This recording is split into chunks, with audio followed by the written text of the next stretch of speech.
sortir de son camion, chasser les papillons d'Afrique. Les cannibales en le traitant d'espion l'arrêtèrent sans façon de suite. Il essaya de leur parler anglais, espagnol, portugais, chinois. Mais en voyant leur mâchoire qui s'ouvrait, il se mit à hurler d'effroi. Monsieur Cannibale, je ne veux pas mourir. Monsieur Cannibale, laissez-moi partir. Il leur montra son briquet, son stylo, ça montrait les photos de sa femme.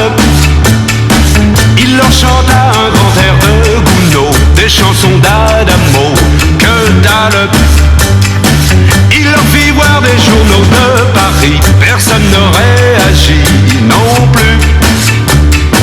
Désespéré, il sortit des revues remplies de filles toutes nues et dit: Monsieur Cannibale, je ne veux pas mourir. Monsieur Cannibale, laissez-moi partir. Quand le grand chef aperçut ses revues, qu'il vit toutes ces filles nues, il rit. Mais dans sa tête une idée saugrenue, une idée farfelue surgit. Dans une case où était son harem, il entraîna lui-même le gars, qui en voyant les femmes se ruer sur lui, avec tant d'appétit, hurla: Monsieur Cannibale, je ne veux pas mourir. Monsieur Cannibale, laissez-moi partir. Pendant 8 jours il resta enfermé et dut se partager en vain. Et comme déjà il n'était pas bien gros, il perdit 20 kilos au moins. Quand arriva l'instant où le grand chef lui fit comprendre par geste: allez, prends ton camion et retourne chez toi. Le pauvre homme s'écria: jamais. Monsieur Cannibale, je ne veux plus partir. Monsieur Cannibale, j'aime mieux mourir. Monsieur Cannibale, ding ding ding ding dong, je ne veux plus partir. Ding dong dong dong dong dong. Monsieur Cannibale, ding ding ding ding ding, je ne veux plus partir.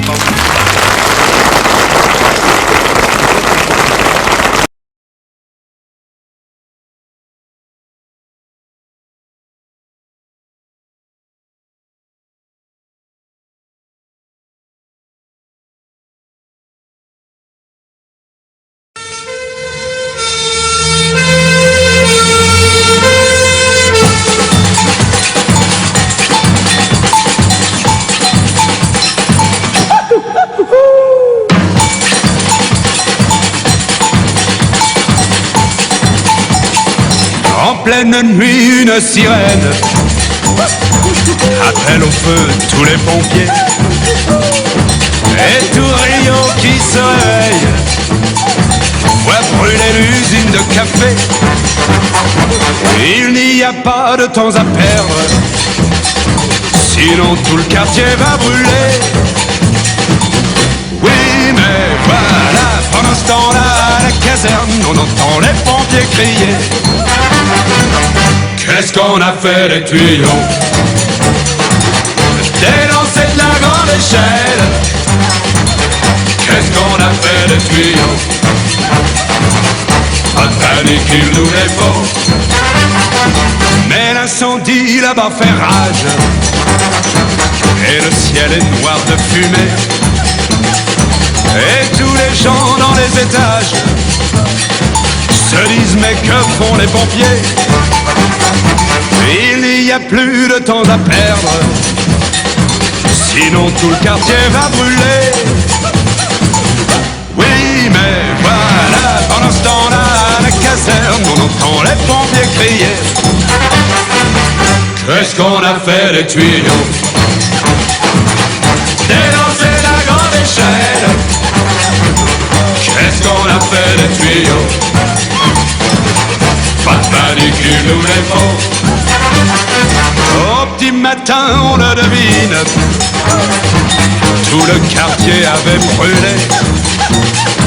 Il ne restait plus que les ruines sur des centaines de mètres carrés. Quand tout à coup, dans le jour plein, on vit à courir un pompier qui s'écria, ça vient de la part du capitaine, vous dire de ne pas vous énerver. On a trouvé le tuyau, les lancer à grande échelle, mais on est en panne d'auto et on cherche la manivelle. La la la la la la la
quel grand malheur pour moi.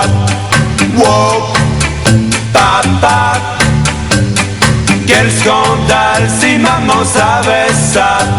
À Trinidad, tout là-bas aux Antilles, à Trinidad vivait une famille. Il y avait la maman et le papa et le grand-fils aîné, qui à 40 ans n'était toujours pas marié. Un jour il trouva la fille qu'il voulait. Il dit à son père, je voudrais l'épouser. Hélas mon garçon, hélas tu ne peux pas, car cette fille est ta sœur et ta mère ne le sait pas. Wow, papa, quel malheur, quel grand malheur pour moi. Wow, papa, quel scandale si maman savait ça. 2 ans